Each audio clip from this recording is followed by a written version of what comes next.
Hello, Truth Seekers, and welcome to this week's episode of Unspun. I want to get a little philosophical this week and talk about truth. In particular, I want to talk about the relationship of truth and control and how the press figures into that. But before we get started, I have an offer for you. I've been doing Unspun for about 18 months now, and I'd really love to get some feedback from my Truth Seekers on what's working and how I can make it better for you. So if you'll complete a short 9-item questionnaire at bit.ly/unspun survey, all one word for unspun survey, you can leave your email at the end and I'll pick 2 responses to get a signed copy of one of my books. One is a copy of Detecting Deception: Tools to Fight Fake News. If you've enjoyed the warm-up section in the past, you'll like this one because it talks a lot about the logical shenanigans newsmakers get up to. I have real examples that let you test your skills at finding the foolishness. The other is a copy of We Are Alt Gov: Social Media Resistance from the Inside.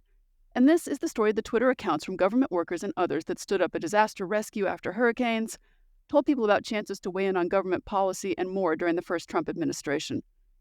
I'll tell you, one reviewer called it riveting. So anyway, if those sound interesting to you, or if you don't want to leave an email and just want a better podcast, please consider visiting bit.ly/unspun survey to tell me what you think. Okay, let's get unspun. Hugo Chavez was the president of Venezuela from 1999 until 2013. He had been a career military officer, and he even led an unsuccessful coup attempt against a previous government. One of the things he is most known for is his work to abolish checks and balances in the country's government.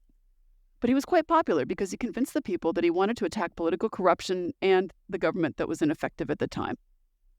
He had a big focus on social programs, and he had missions intended to help people access food and health and education. Under his administration, the country's minimum wage went up, and many citizens were able to escape poverty for the first time. But his government did have its problems. They had a very high murder rate, they had tremendous, crippling inflation, and they also suffered from corruption. He and his successor, Nicolás Maduro, were able to stay in office in part because of their control of the media.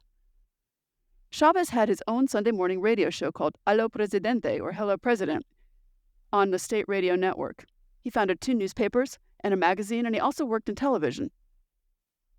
He was followed by his own vice president, who has been accused by the Organization of American States, the government of Chile, the government of Canada, and others as being a dictator. In other words, an authoritarian leader. He made multiple claims that other countries have attempted to overthrow him, and during Maduro's first term, 115 media outlets, including 65 radio stations, 9 TV channels, and some print outlets, were all shut down by the government. The country still faces so-called information blackouts, where people lose access to the internet during important political events. Journalists are sometimes illegally detained, they're denied access to government deliberations, and the government hasn't funded web infrastructure, so even getting information from outside countries is difficult. And in a lot of ways, Venezuela is a good example of how an authoritarian government deals with the press. And that is what I would like to talk about today. We'll talk about why authoritarian governments try to control information and some of the ways that they do it. Then we'll get into what the effects are, both for the truth, but also for societies. And finally, I want to talk to you a little bit about how, if you are living in a country that is becoming authoritarian, you might be able to access the truth. So let's start by explaining why this happens. Why do governments try to control the media? They'll often justify it by saying they're protecting citizens from some kind of threat. And this kind of gets to the whole purpose of the press and authoritarianism. An authoritarian would frame it as helping to maintain peace and security, or at least that's the public message. Really, though, the press is seen as an instrument to enhance the ruler's power. Another purpose would be to stifle people who disagree in order to keep them from forming any effective opposition. What you do in this case is you just call some kinds of messages harmful, and then you censor those messages, which helps to ensure that most people stay loyal or at worst indifferent to you. And this will sometimes go hand in hand with restricting the ability to protest. Sometimes, an authoritarian government will say it needs to control the media because it needs to control the narrative. So, for example, you might declare an emergency like a public health emergency in a pandemic. Or you might say that an influx of immigrants represents an invasion of your country, basically a national security threat. You could say that if the stock markets are tanking after a bunch of economic bad news, it could cause an economic crash, so you have to hide that bad news to prevent the crash. One important purpose is when you have something called an informational autocrat. And this is someone who is controlling how the news is framed in order to project themselves as competent and qualified to be in their position. A lot of times, they'll only provide information to the media about good economic performance or good services to the public. And they may even have elections that are not actually fair in order to seem like they are the people's choice and therefore legitimate. Now, as someone with a background in media, I find the next one kind of chilling. Because an authoritarian government can allow criticism. They may allow protests, for example. They might allow open access to social networks. And when the media reports on those protests, the government can learn about the local people who are protesting and then target them. So, for example, if you want to crack down on immigration, you could allow or even encourage protests about the topic with the hope that you might be able to use electronic device tracking data to find people who are in your country illegally. So let's talk about China, where the government has had a very strategic approach to the way that they censor the internet. They may let you criticize an individual policy or an individual politician, but if you start using online contact with people to organize to collectively protest, for example, that will be censored. So this lets the internet function as a space to monitor public opinion.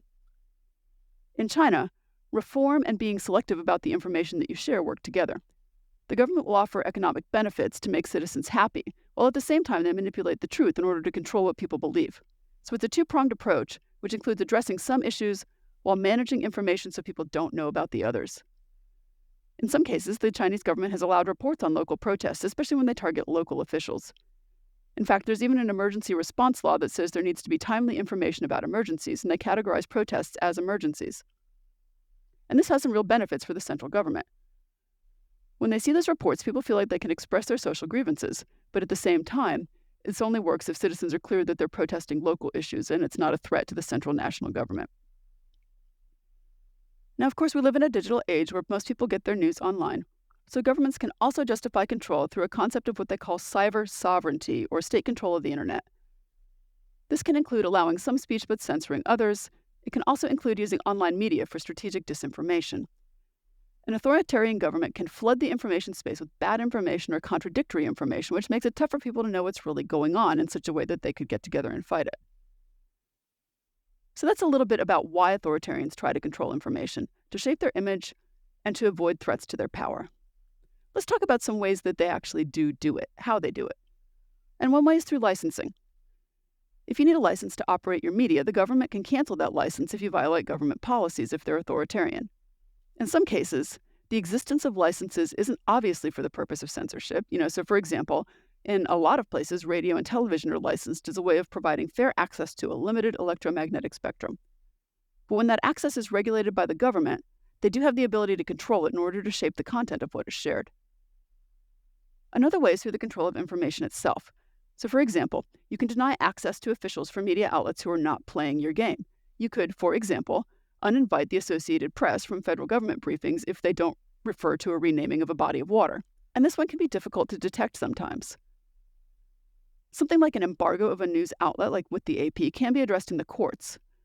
But you can also just make it really difficult for reporters from that particular outlet to have access. There may never be time in a busy bureaucrat's schedule to meet with the representatives of a particular news outlet, for example. So authoritarian governments can strategically withhold information in order to manage the stories that are told about it. They can also choose to release information in order to spread their narratives. So you may, for example, get particular leaders or surrogates on offer for airtime on late-night comedy shows or Sunday morning public affairs programming, etc. By controlling the access to information, you can control its content. First up, straight narrative control can also happen. For example, how do you refer to a group of people walking around downtown in a city holding signs and chanting about something they don't like? Are they protesters? Are they a crowd? Are they a mob? Are they terrorists? If your press agents are using language like that when they talk to the media about events, it puts the media in a difficult situation. They may need the official response, but they may not want the biased language. Are you forcing them to choose? You can also get your own friendly media to carry your response with the biased language in it. Now, I've talked a little bit already about how authoritarian regimes can use digital media to surveil dissenters. They can also use it to prevent people from mobilizing or coordinating in dissent. This can happen directly, even in fairly rights-forward countries, through using the court system to get warrants for people's online activity. You can also just get your cronies to buy a media network, expecting they will turn over the goods on the disloyal, or as you may call them, the dangerous. You can also harness the power of the media to create your own image of competence and public-spiritedness.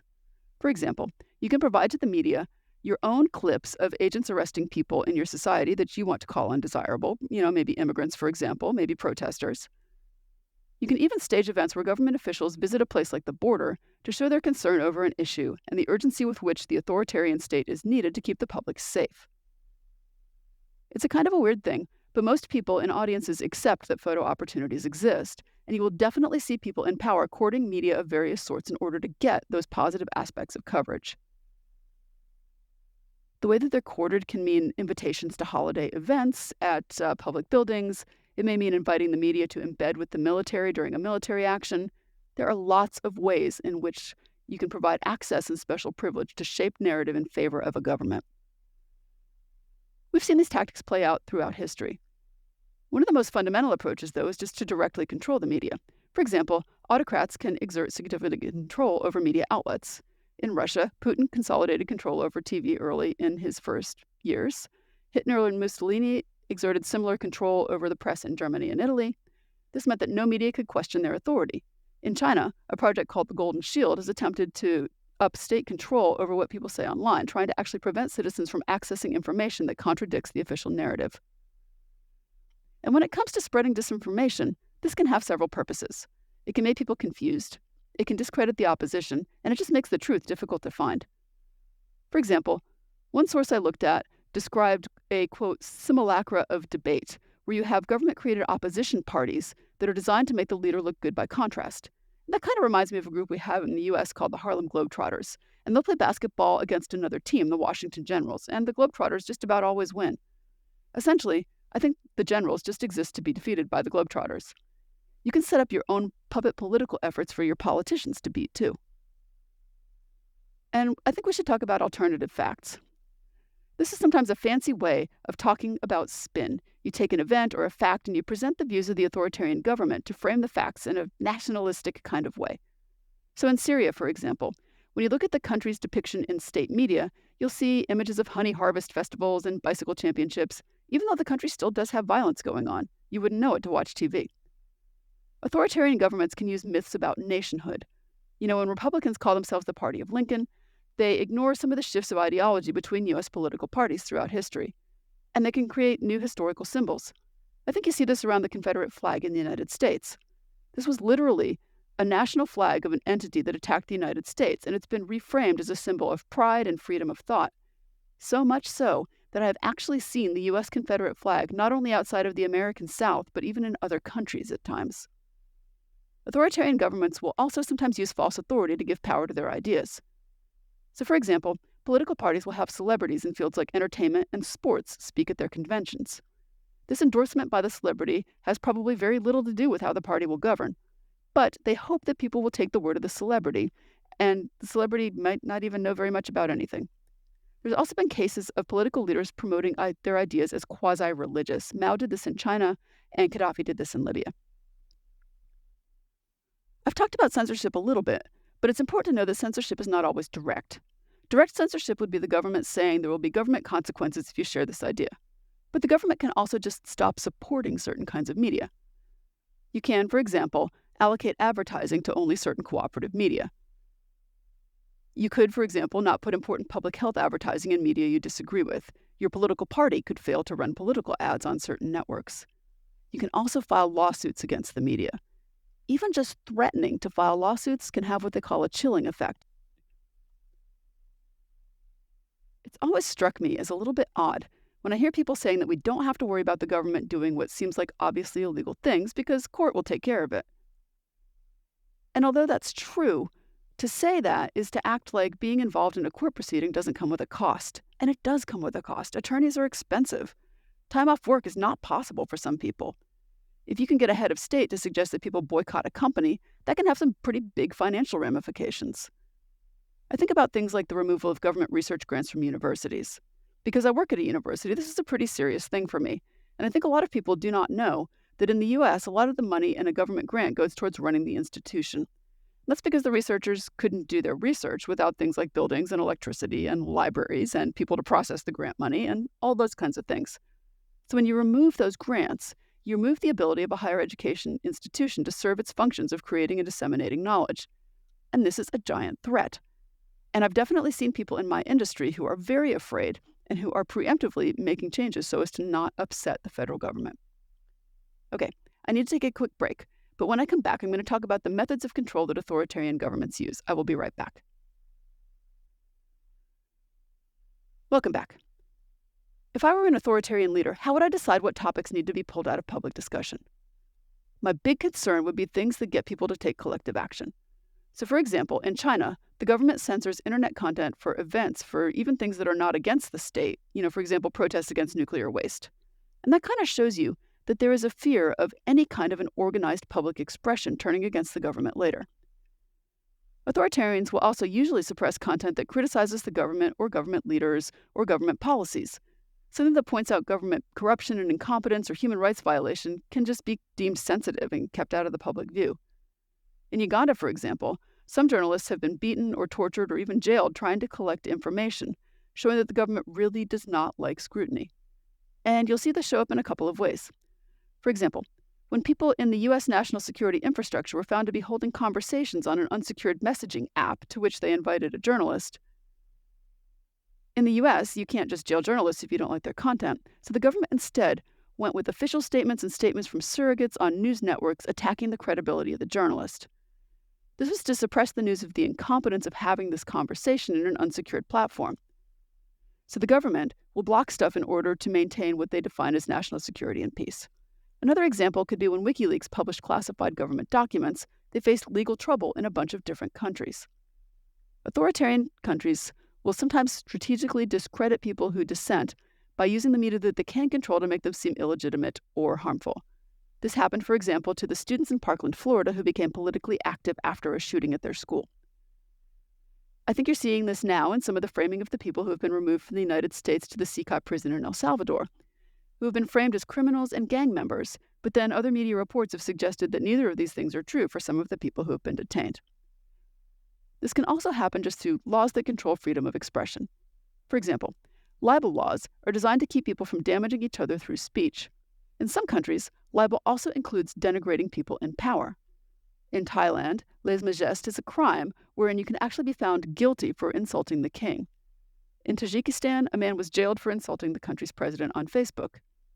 In the United States, right now, border control officers are sometimes searching the social media of international students and faculty and using people's opinions as a way of removing them from the country.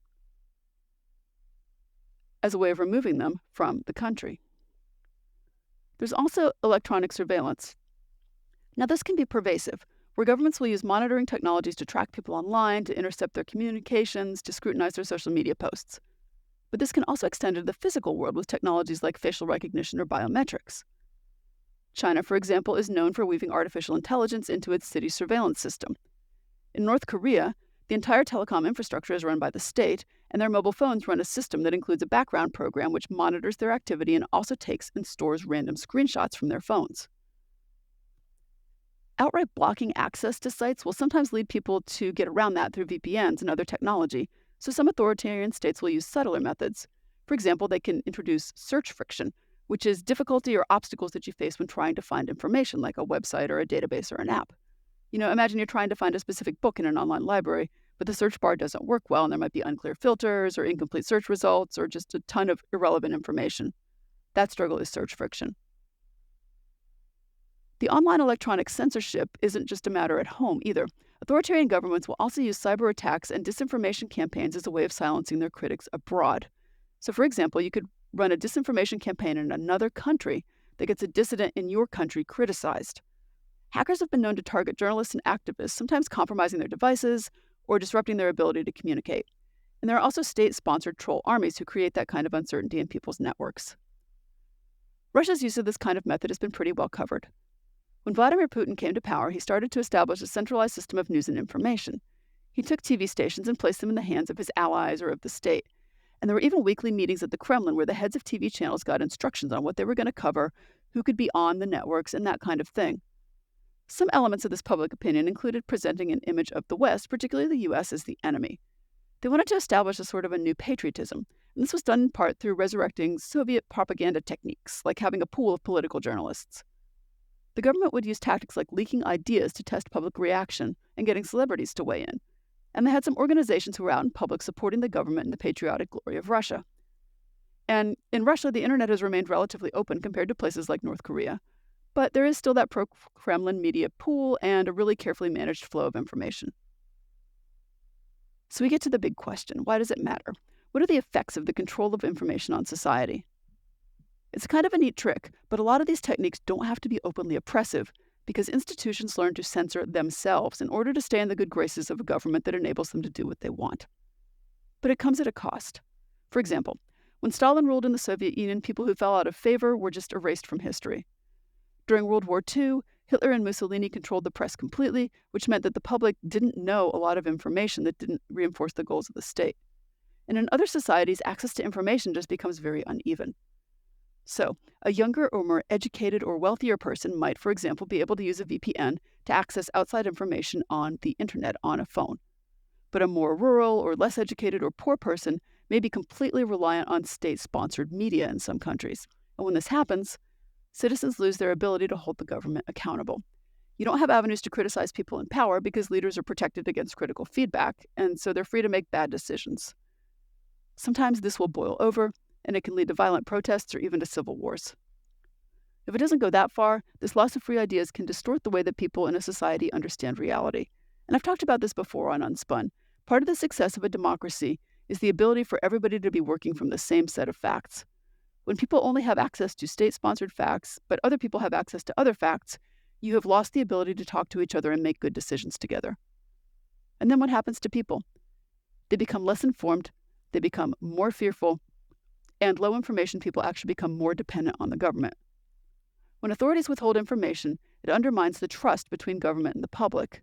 But in an authoritarian government, controlling information is the way that they maintain dominance. So, even in the understanding of how cults control people, deliberately withholding information is a core tactic that is used. Controlling the information environment means you create a false reality where government action is always justified and people who object are socially deviant or misguided or something like that. And it creates an imbalance of power and it weakens trust. It weakens trust in the government, but it also, by characterizing politics as a struggle between a virtuous majority and threatening minorities, threatens our trust in each other. We start defining each other as true citizens of a place or not. And this can have tragic results where you start seeing ethnic cleansing and concentration camps and other things like that. So where do we go from here? Unrestricted internet access can help. It gives people alternative sources of information and platforms for expression. Now, this only works if the people who are getting information are qualified to determine if the information is any good. But we have seen it work.